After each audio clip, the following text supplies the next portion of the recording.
Olá, olá, boa tarde para todo mundo. O nosso tempo já está correndo aqui, Ivan, a gente tem que correr, porque a gente tem coisa aberta para poder falar.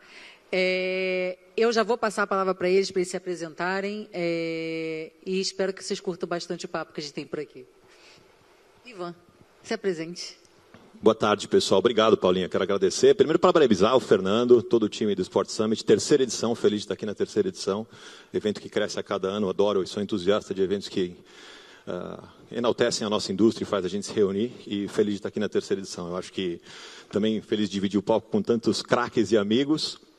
Quando eu recebi o convite para a gente falar dessa temática do painel, né, eu pessoalmente trabalho há 6 anos e meio na WSL, cuido do nosso negócio para a América Latina, junto com um time grande de pessoas, e o dia a dia tem sido construir e elevar o patamar desse esporte, que é o surf, todos os dias. Obviamente é um esporte que tem acumulado muitas conquistas, então muito boas notícias. Nas últimas 11 temporadas, o surf conquistou, na categoria masculina, 8 títulos para o Brasil, através de 5 atletas diferentes. Isso é algo sem paralelo no esporte brasileiro, que naturalmente, Paulinha, traz uma oportunidade bastante grande para nós.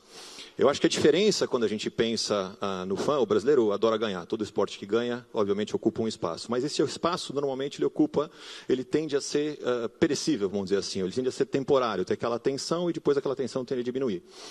O nosso trabalho tem sido de como aproveitar essa tensão, seja através das conquistas, seja através da participação olímpica, seja através de todos esses fatores, e tornar isso mais perene, mais sustentável, criar então uma plataforma que seja capaz de falar com os fãs atuais, quem já gosta da modalidade, e também criar motivos para outros fãs passarem a nos acompanhar. Sem dúvida nenhuma, os ídolos, os atletas, os campeões e outros atletas, tanto no masculino quanto no feminino, que competem, são as principais molas propulsoras, né, os principais magnetos, né, que atraem esses novos fãs, mas a grande verdade é que, como liga, a gente cria um ambiente para fazer com que essas pessoas também queiram acompanhar a gente, não só quando os eventos estão no ar, já que a gente não tem o calendário do futebol, por exemplo, que tem jogo toda quarta, todo domingo, todo dia, né, tem futebol na TV. Então, como que dentro do nosso calendário tem bastante evento, mas não tanto quanto o futebol, para comparar aqui a realidade do Brasil, como que a gente recorta, cria conteúdo e cria uma plataforma sustentável, capaz de atrair, manter os fãs, atrair e criar, né, como a gente fala, descer eles no funil, né, criar um nível maior de fanatismo, fazendo com que esse esporte cresça. Esse movimento faz com que, nos últimos 6 anos, esse esporte que dependia basicamente de investimentos de patrocínio vindos de marcas de roupa de surf ou de ministérios de turismo, a gente transformou um pouco o perfil, marcas endêmicas, então, né, como dizemos no mercado, para um perfil de marcas não endêmicas. E aí a gente está falando de grandes marcas como é o Banco do Brasil, a Vivo, a Natura, óbvio também o governo do estado do Rio de Janeiro, a prefeitura de Saquarema, algumas cidades que nos apoiam, que também nos recebem eventos. A gente faz eventos em toda a América Latina, a gente faz evento em Galápagos, a gente faz evento na Argentina, Peru, Equador, tudo quanto é canto. Mas a grande verdade é que esses parceiros, que são essas marcas não endêmicas, que tem muitas opções, Paulinha, né? que tem muitas opções para escolher, são plataformas de comunicação, obviamente estão olhando na gente um movimento de se comunicar com uma base de fãs muito aguerrida, muito fanática e que tem diversos tipos de perfil, né? Obviamente a gente faz muito estudo de dados, a gente aprende muito como são os perfis diferentes dos nossos fãs. Todas as vezes as pessoas costumam dizer, toda vez que eu pergunto às pessoas, você acompanha surf? As pessoas têm um costume de dizer, bom, eu não surfo, mas... E aí eu falo, pô, mas se eu pergunto para a pessoa, você gosta de Fórmula 1? Ninguém fala, não dirijo uma Fórmula 1. Então por que será que para gostar de surf, esse foi um insight inicial, para gostar de surf você tem que surfar, e para gostar de Fórmula 1 você nunca vai dirigir uma Fórmula 1, não é isso? Então, a partir desse insight, a gente começou a construir algo que pudesse ter fatores diferentes de atratividade para aqueles que não eram necessariamente só os praticantes. E não quer que a gente gosta de aumentar a base de praticantes. Apesar de que alguns surfistas, não necessariamente, Paulinha, gostam de que a gente fique aumentando muito a base de praticantes, porque daí tem menos onda para aqueles que praticam. Então, essa característica também é curiosa do nosso esporte, né? Mas, dito isso, a gente cria uma série de formas de contar essas histórias que vão além do que quem ganhou e perdeu dentro de cada uma das etapas. De novo, a gente tem muito boas notícias de quem ganha e quem perde. A gente muito mais ganha do que a gente perde. Mas existia, na nossa visão, uma oportunidade grande de ampliar, através de novas histórias, o nosso portfólio. Então, eu trouxe um vídeo para fazer essa primeira participação minha aqui, que demonstra um pouco de 40 ideias diferentes que a gente fez, construindo em cima das temáticas de igualdade, de sustentabilidade e também de lifestyle, dentro do que pode ser o surf, entretenimento, vocês vão ver no filme, uma plataforma que fosse capaz de ir muito além, de falar com mais gente através de diversos motivos, que no fundo tem uma simples e única função: funcionar como iscas para que essas pessoas possam se interessar por surf, por qualquer que seja motivo, e convidar essas pessoas para assistirem, para virem à praia ou para assistirem na nossa transmissão. A gente parte do pressuposto que existem dois tipos de pessoas: aqueles que conhecem o surf e aqueles que ainda não conhecem. Aqueles que gostam e aqueles que ainda não conhecem. Então, se é assim, por que não criar atrativos para atrair essas pessoas? Eu queria mostrar o filme para vocês. Põe o filme, por favor.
Ai, que incrível. Parabéns. Obrigado. Realmente é incrível. Acho que pegar essa oportunidade. O surf, ele tem essa característica, né? Ele não é um evento de um dia só, né? Então, ele é um evento que às vezes pode durar a semana inteira. E aí a onda não vem. Aconteceu na Olimpíada, né? Que a gente viu a onda não veio, o que a gente faz? E você transformar esse evento em possibilidade para patrocinador, criar essa energia com as pessoas que estão ali assistindo o evento, com as marcas, de poder ativar dentro do evento, é incrível. Parabéns. Sou fã. Agora eu acho que é a Lu, né? Lu, vamos falar um pouquinho sobre a Puma? Depois a gente vai voltar a fazer perguntas, tá? Eu sei que o nosso tempo é curto, mas a gente vai dar uma esticadinha. O dono do evento vai me deixar. Bom, boa tarde, muito prazer. Muito obrigada pelo convite. Estive aqui o ano passado falando de futebol. E eu acho que é sempre uma experiência muito positiva a gente poder ter um evento onde a gente fomenta o esporte, né? Então, a gente trazer diferentes pontos de vista, né, do que o esporte pode transformar. A Puma é uma marca de 77 anos, uma marca alemã global, terceira maior marca no mundo, onde a gente acredita no poder de transformação. Então, mais para frente eu vou mostrar um vídeo para vocês, mas é onde a gente acredita que, de fato, a gente pode transformar, se aquele bichinho que pica a gente fala, o esporte transforma, ele transforma tanto o atleta regular, né, amadores como nós, mas como também transforma a vida de muitos atletas profissionais. E a Puma vem fomentar o esporte e a cultura para o futuro. Então, a gente tem várias frentes e a gente se apropria muito do futebol, porque a gente acredita que o espaço que o futebol tem, ele serve de veículo para poder falar de outros esportes. Então, a gente patrocina a Confederação Brasileira, e eu falo com super orgulho, a Confederação Brasileira de Atletismo, porque é a primeira vez que a gente tem a marca da Puma Brasil ao lado da nossa bandeira. Então, ano passado, nas Olimpíadas de Paris, a primeira Olimpíada, a gente tem um contrato mais longevo das confederações, a gente está junto com eles até 2032, e isso faz com que a gente possa buscar, de fato, parcerias que a gente tenha os mesmos valores, né? Então, acho que quando a gente busca parceiros, a gente está buscando dividir, agregar valores que a gente acredita que são importantes para o desenvolvimento do esporte. A nossa nova campanha de marca, ela traz o consumidor para o centro de tudo, e esse consumidor que olha para o esporte de uma maneira só vai, né? E o esporte que pode transformar o seu dia. Eu acho que aqui ninguém vai para o esporte, pode ser que ninguém vá feliz, mas quando você vai, você fala, ainda bem que eu fui. Então, eu acho que é muito esse espaço, né? Essa transformação que o esporte gera, e a gente quer que a gente aqui no vídeo vai ter o corredor, mas é qualquer atleta, né? Então, como é que a gente, de fato, é veículo e transforma a vida das pessoas? Acho que é isso. Podemos passar o vídeo e depois a gente conversa mais um pouquinho.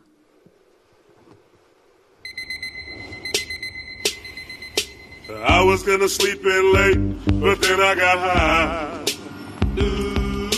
I was gonna let that heal, but then I got high. I just wanted to walk the dog, I'm not gonna lie. Yeah, but then I got high, but then I got high, but then I got high. I was gonna put this guy to sleep, but then I got high.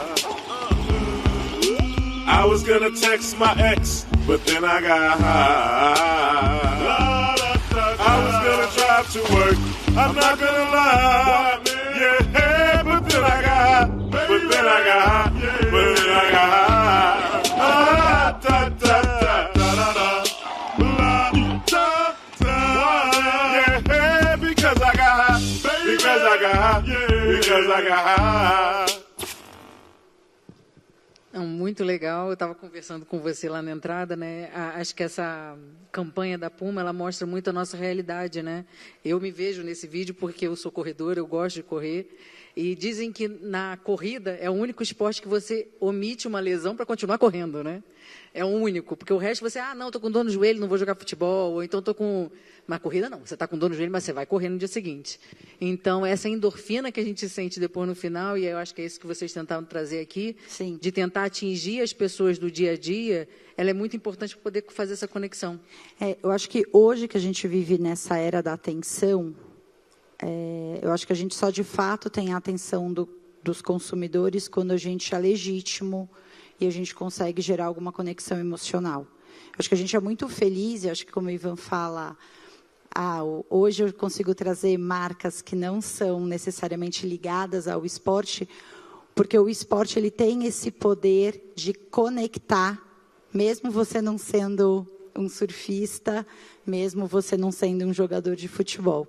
Então, acho que buscar essa emoção, essa conexão genuína, faz com que a gente participe desse imaginário do consumidor e a gente se torne uma marca dentro do seu hall de marcas a serem escolhidas. É isso aí, um pouquinho de alegria, né? Tirando, eu sou do esporte, futebol, né? Futebol às vezes te traz umas tristezas, mas tirando isso, normalmente é alegria. Mas o esporte é paixão, o esporte é emoção. Não, com certeza, mas às vezes dá tristeza. Enfim, Gustavo, Conta aí um pouquinho para a gente. Eu acho que você tem bastante coisa também para poder falar um pouquinho sobre motorsports. Com certeza, Paula. Obrigado. Obrigado a todos também aqui pela presença, já aqui no fim do dia. Obrigado ao Fernando também, a toda a turma do Sport Summit. Um prazer estar aqui nesse painel super rico aqui com gente muito boa. Bom, a NASCAR é uma categoria que lá nos Estados Unidos já tem quase 70 anos, né? Começou na praia de Daytona, acho que para quem não sabe a história, na lei seca, começou-se o contrabando de bebidas e os contrabandistas entenderam que eles só conseguiriam fugir da polícia tunando os carros, né? Então eles começaram a fazer isso e no fim de semana, ou quando eles estavam de folga, não tinham nada para fazer, eles começaram a organizar corrida na praia de Daytona, e aí começou-se todo o gosto pelo motorsport, e o circuito ele ia pela praia, voltava pela pista, então já era um circuito oval. Enfim, desde lá, obviamente, cresceram horrores e estão muito grandes nos Estados Unidos, são 36 finais de semana, é quase um campeonato brasileiro que eles têm lá, acho que é a maior liga americana em termos de duração. E recentemente, assim como outros esportes, a gente viu o Luiz aqui da NFL, começaram o processo de internacionalização da marca. Então, hoje eles têm NASCAR México, Europa, Canadá e o filho mais novo é o Brasil. A gente tem 3 anos, é a final da nossa 3ª temporada agora. E o nosso desafio, obviamente, é como a gente consegue, né, trazer um pouco da cultura americana, mas ainda mantendo toda a característica do motorsport no Brasil, que é uma paixão muito forte do brasileiro. A gente teve ídolos muito fortes, a gente tem categorias que já têm aí mais de 40 anos, então a gente não pode chegar aqui, até porque a gente não tem os ovais, não tem muitas das coisas que tem-se lá fora. Mas a gente tem conseguido, os primeiros anos a gente focou muito numa parte mais estrutural, seguiu o encargo de regras deles, né, botar a máquina para funcionar, e esse foi um primeiro ano que a gente começou a sair um pouco mais para a mídia, conseguimos trazer bons pilotos, a gente tem aí hoje, né, Rubens Barrichello, o Thiago Camilo, o Cacá Bueno, Casagrande, todos correndo com a gente também, e estamos agora na final do campeonato. Esse fim de semana, inclusive, a gente tem etapa lá no Velocitar e 6 de dezembro é a nossa super final, mas o motorsport é uma delícia de trabalhar assim. Eu não fui um fanático, obviamente na época Senna assim, mas quando eu entrei eu entendi um pouco porque você tem aquele grupo, né, e as pessoas que estão dentro são muito fanáticas e viciadas e gostam e vivem daquilo e assistem 1, 2, 3 corridas, categorias diferentes, porque ele realmente, assim como a corrida, eu acho, ele tem um pouco daquele bichinho que te pica e depois você não consegue mais sair, né? Vi de sucesso aí de Fórmula 1, própria NASCAR lá fora. Então, é muito viciante mesmo, é legal aquela adrenalina, o domingo de família, seja em casa, seja no autódromo, é o que a gente vem tentando pregar no Brasil e que a gente vê um pouco lá fora também. As pessoas vão ali para curtir o fim de semana, o domingo, ver a corrida, fazer o churrasco, beber a cerveja, ficar naquele ambiente do automobilismo que é super bacana, né? Então, a gente vem nesse desafio grande de também conquistar uma audiência interessante. Muita gente acha que o motorsport é nicho, né? Mas a gente tem uma pesquisa recente aí da Sports Link, do Ibope, e são 65 milhões de brasileiros declarados que gostam e acompanham o motorsport no Brasil, né? Então, o motorsport vem numa retomada, acho que como o Ivan trouxe também, assim, do ídolo, né? Que eles estão numa maré boa de onda de brasileiros ganhando, a gente vem agora também numa maré legal de brasileiros ganhando corpo em diversas categorias, né, dentro do cenário de motorsport. Temos o Gabriel na Fórmula 1, o Drogovic, a gente tem Enzo, a família Fittipaldi também muito bem posicionada, Dudu Barrichello. Então, o automobilismo voltou um pouco também a sair só de quem gosta e começou a aparecer um pouco mais no mercado de uma forma geral, né? Então, nosso desafio é muito esse, de sair um pouco de quem já é apaixonado pela graxa ali, pela aquela coisa de pista, e começar a conquistar um pouco novos fãs por novos ângulos, né? Então, a gente está trazendo muito bastidor, muito contando a história dos pilotos, dos personagens que a gente tem ali, e importando um pouco da cultura americana. Infelizmente, os nossos pilotos aqui não saem na porrada, mas eu adoraria. Lá fora eles saem, obviamente algo controlado, mas isso gera, né? Isso gera um pouco de notícia, gera um pouco de awareness, e eles têm muito essa competição muito aguerrida, muito forte, né? Mas trouxe um vídeo também para passar um pouquinho dessa energia aí que a gente vive lá nas pistas aí para quem não conhece. Vamos lá?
legal, né, que você vê que é um evento de fato de família, né? É um evento que traz muita gente para curtir um momento juntos.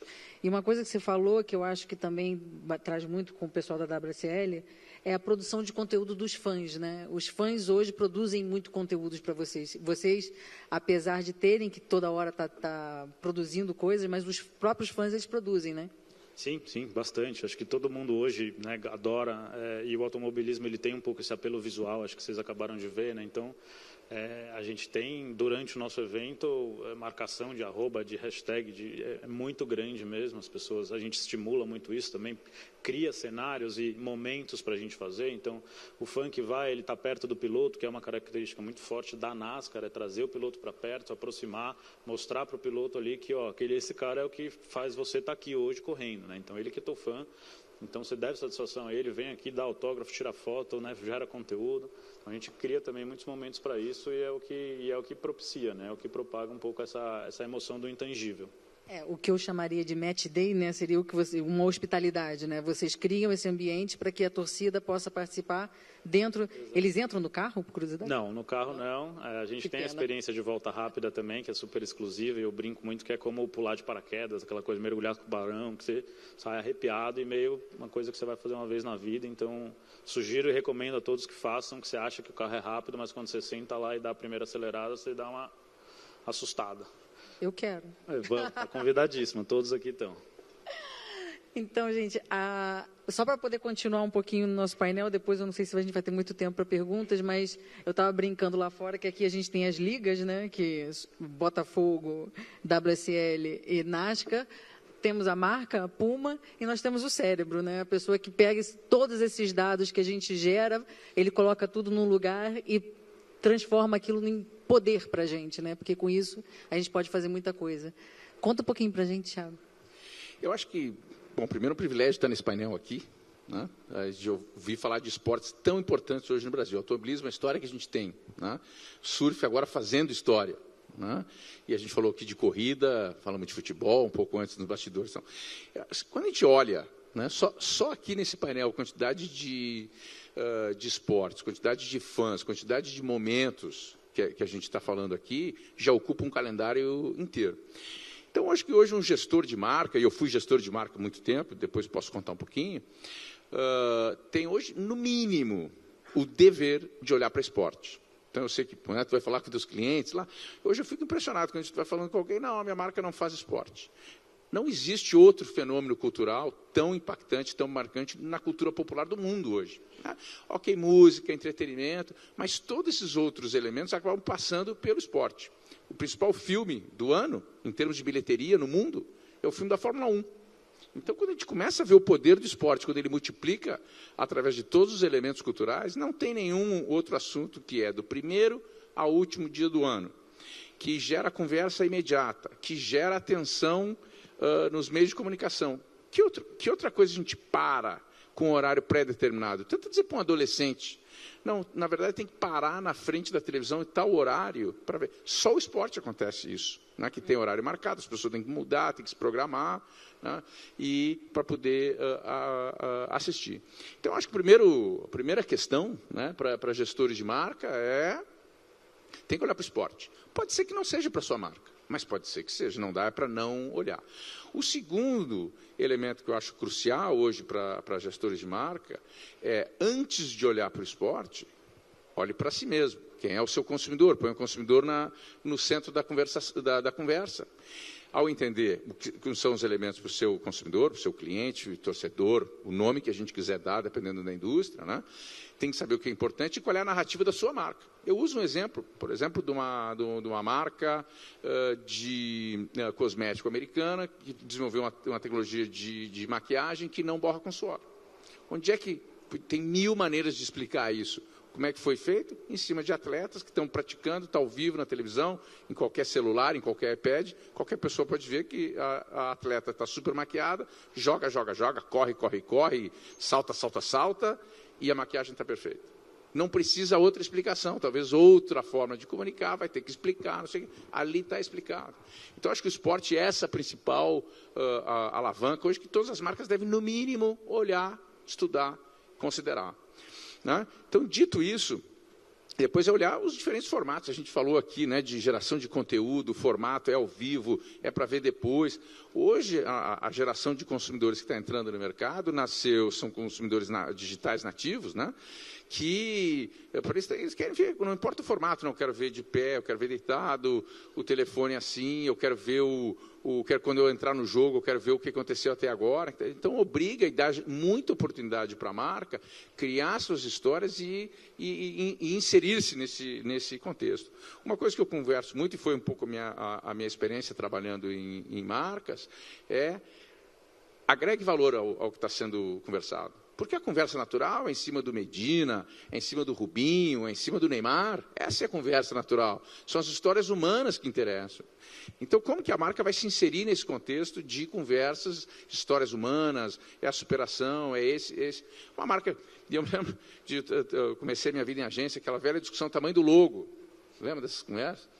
A última coisa que importa é o tamanho do logo. Se a história não é relevante, ninguém pega o telefone para ficar olhando comercial, olhando para olhar propaganda. As pessoas pegam o telefone para saber o último resultado, lá como é que foi, se tem onda no Tahiti, não tem onda no Tahiti. É isso que as pessoas estão preocupadas. Então, eu acho que essas são as questões importantes e achar o ângulo para a marca participar. Né? A minha história, eu sempre fui gestor de marca, trabalhei muitos anos na Olímpicos, que é uma marca brasileira, depois eu fui trabalhar na Nike, trabalhei aqui, trabalhei nos Estados Unidos, enfim, depois eu fiz uma trajetória similar na Gatorade, sempre na gestão de marca. Mais recentemente, morando nos Estados Unidos, eu fui trabalhar no Miami Marlins, que é o time de beisebol da cidade de Miami, dentro das grandes ligas americanas, e passa a ver essa perspectiva de construção de marca, passei a ver pelos olhos do promotor, vamos chamar assim, né, do gerador de conteúdo. E as pessoas me perguntam qual é a diferença. Eu falei, nenhuma. Ao botar o consumidor, seja o nome que for, no nosso caso, lá era torcedor no centro, entender qual é a história que gera apelo e o engajamento, né, e a conexão emocional, o trabalho passa a ser o mesmo. Então, acho que essa é a perspectiva de marca, que eu recentemente criei a Brand Academy em Miami, estou aqui essa semana em São Paulo lançando também o serviço aqui em São Paulo, disponível para trabalhar com empresas nesse sentido. O esporte está grande demais. E o Brasil é um mercado de esportes gigante. Não só nisso, mas o principal fenômeno do esporte mundial no momento é o esporte feminino. Os números são... Já há um crescimento natural do esporte, como direito de televisionamento, questões comerciais. Só que o esporte feminino é praticamente uma nova indústria que está surgindo. E o Brasil vai sediar a Copa do Mundo de 2027 de futebol feminino, né, que é uma oportunidade gigantesca. Agora, isso só funciona se a gente começar a olhar cedo. Quanto tempo demora para desenvolver um produto lá na Puma? Né? Não, tem jogo no domingo, vamos fazer uma chuteira hoje, quarta-feira não vai rolar. Né? Hoje, quinta-feira, não vai rolar. Tem que começar isso 2 anos antes. Então, esse trabalho de planejar e ver o esporte, não como estratégia de marketing, mas como estratégia de negócio, onde vamos usar essa conexão, esse apelo emocional, esse engajamento dos nossos clientes para gerar novos produtos, abrir novos canais de distribuição, novas fontes de receita, uma premiumização do produto ou da precificação. Esse é o verdadeiro papel do esporte, porque nenhum outro, vou encerrar, né, com onde eu comecei, nenhum outro elemento da cultura popular mundial tem o alcance e o apelo e o engajamento como esporte. E como a gente monetiza sem perder a tribo, né? Eu estava falando com o Ivan antes da gente entrar, na hora que você pensa numa marca que tem uma cultura tão enraizada, como é que você monetiza em cima disso, né? Porque eles podem virar e falar assim, opa, não entra aqui não. Onde você vai? Como é que vocês tateiam esse mercado? Vou usar o exemplo da Fórmula 1 que nós falamos aqui. A Fórmula 1, até ser comprada pela Liberty Media 10 anos atrás, tinha um certo perfil, a gente falou aqui, né, um público um pouco mais velho e tal. Foi criado o Drive to Survive, que fala pouco de corrida. O que fala são histórias humanas dos bastidores da Fórmula 1. Trouxe uma legião de novos fãs. Daqui uns dias é o Grande Prêmio em São Paulo. Eu não sei onde é que vai ser o hotel, onde estão os pilotos. Vai lá ver o público que está na porta do hotel para tentar tirar uma foto com o piloto. É um público extremamente jovem, majoritariamente feminino, que 5, 10 anos atrás não tinha ideia nem do que era a Fórmula 1. Pergunta se não está lotado o autódromo. É entender o consumidor e qual é a narrativa para o consumidor. O que é fanático, aquele da corrida, que gosta, que está lá na NASCAR, lá no Sul a gente começa a fazer churrasco de manhã para acompanhar a corrida o dia inteiro. Né? Esse continua, porque os elementos continuam lá. A velocidade, o barulho, o perigo, Agora, ao usar os novos meios de comunicação, as novas possibilidades e os novos formatos, é possível engajar outras fatias que têm outro interesse. Tem um perfil no Instagram, que inclusive é brasileiro, chamado F1 Gossip Oficial, e ele só fala de bastidores, de fofoca, principalmente focado nas namoradas e esposas dos pilotos. Foi o site que deu em primeira mão, por exemplo, que ontem de manhã, na terça-feira de manhã, o Max Verstappen tinha chegado em Brasília para encontrar a esposa dele, com a namorada, enfim, a mãe do filho dele, que é filho do Nelson Piquet, que mora em Brasília. Esse site quebrou em primeira mão essa informação, com foto dele descendo do avião na terça-feira. É um perfil brasileiro com seguidores do mundo inteiro. Ele achou o seu ângulo, trouxe um novo fã que não faz ninguém deixar de acompanhar a Fórmula 1, porque um outro grupo está falando também do esporte que ele gosta. Pegar o gancho do Thiago aqui, eu brinco muito assim, que quando você tem uma liga, um time ou qualquer coisa assim, que começa a ter um perfil de fofoca e o de zoeira, é porque você chegou num lugar legal. Porque as pessoas estão falando de você. Você, puta, não, mas estão zoando, fizeram esse meme, tá legal, cara, deixa rolar, né? Não é oficial, as pessoas estão vendo a gente, estão falando da gente, estão curtindo a gente, e o de fofoca é a mesma coisa, né? Então, estão querendo saber da namorada do piloto, ou que carro ele tem, qual é o nome do cachorro, é porque você pegou uma geração ali que não gosta do teu business no core, mas você abriu o teu leque, e isso vai gerar uma nova onda muito boa para você, né? Um pouco do desafio que a gente tem aqui de trazer esses caras, esses públicos, qual é o gancho, é o pet, é o carro, onde ele mora, né? Um pouco desse lance aí, né? Não, e acho que essa nova era, esses novos formatos, essa nova maneira de consumir. Você tem até os esportes se modificando e a maneira que às vezes você quer ouvir o cara comentando o jogo, você não quer ver a narração do jogo. Então, eu acho que esse acesso, e aí quando você fala virou zoeira ou não, nada mais é do que você está vivendo a cultura, porque a cultura não é para poucos, a cultura é o que é comum a todos. Então, de fato, quando você está conseguindo viver a cultura e o esporte, como você bem colocou, eu acho que ele tem esse poder, eu acho que é uma maneira da gente poder monetizar, maximizar e atingir cada vez mais resultados. Tem um aspecto importante quando você não é futebol, Paulinha, que você está em crescimento de base. Se você está em crescimento de base buscando novos fãs, quem você vai colocar no centro se você não sabe ainda quem é o seu fã e qual vai ser o comportamento dele? Então, essa possibilidade de você ter dados, entender quem é o seu fã atual, como ele pensa e quem são aqueles que você quer trazer e qual é o comportamento e quais são os estímulos que você vai criar, é bastante importante nessa estratégia, né? Então, que é o prospect no mundo, né? No mundo da palavreado convencional, de uma área comercial, de marketing, qualquer que seja. Então, acho que esse entendimento da sua base atual versus onde você quer chegar, quais são os estímulos e, obviamente, como decisores, gestores de negócio do esporte, ter coragem para dar passos que ninguém deu, se você quiser chegar onde ninguém chegou.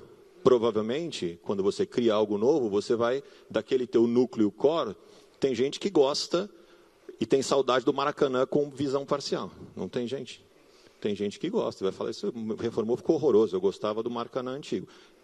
É passional, e se é passional, como gestor de negócio do esporte, é bastante importante essa capacidade de entender que, num exercício de crescimento, estou falando que quando não é futebol, você conhece a sua base e tudo mais e tal. Quando você não é futebol, você tem que arriscar.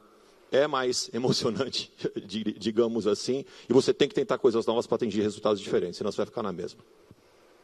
Gente, com muita tristeza, esse nosso relógio zerou, porque por mim eu passava a tarde inteira aqui conversando com vocês. Foi ótimo. Obrigada a todo mundo que está na plateia.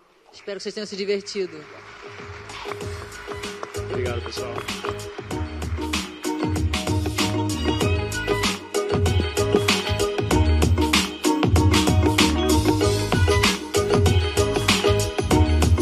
Olá.